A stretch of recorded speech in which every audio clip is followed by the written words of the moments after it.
It's hard to say how many Zimbabweans are in South Africa. Estimates vary from 1 to 3 million people. Thousands of Zimbabweans came to South Africa in 2008 after their economy collapsed and unemployment rose to over 80%. Most of those who migrated are employed in the informal sector.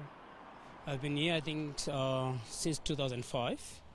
I came here because for looking for green pastures. Things were not okay in Zimbabwe as the economy was just going down. So we considered to come here because of a better living. Many believe a regime change could bring back economic growth to their country. I just hope that better must come because we want change in our country so that Zimbabwe will go back to its glory again. If the situation in Zimbabwe changes, I'll consider going back home. Zimbabweans here hope the military move will end corruption, abuse of power and economic hardships. And even though uncertainty remains, many in the diaspora are happy to see change happen back home. But while many embrace the change, some remain cautious about celebrating and speaking out. As long as the old man is gone, I'm fine. And with her wife, imagine if she was going to be in that seat, what was going to happen.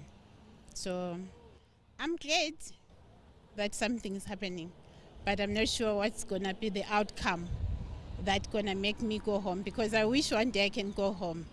If the economic can just change, and then one day I can go home. For the majority of Zimbabweans I spoke to, a fresh leadership could mean returning back home. What is happening in our country is actually very encouraging. Even though we don't fully condone a military coup, but at the same time we are not actually condemning it, simply because the military has actually stepped in on behalf of the people. It's not nice to be in a foreign country, and it's always sweet to be at home. There's no any other place like home.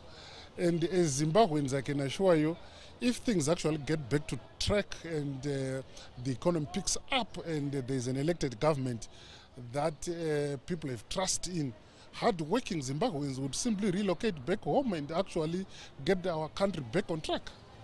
But for now, it's difficult to predict what will happen. And if President Mugabe stays, their dream of returning home to Zimbabwe will not be coming true anytime soon. Julie Scheier, CGTN, Johannesburg, South Africa.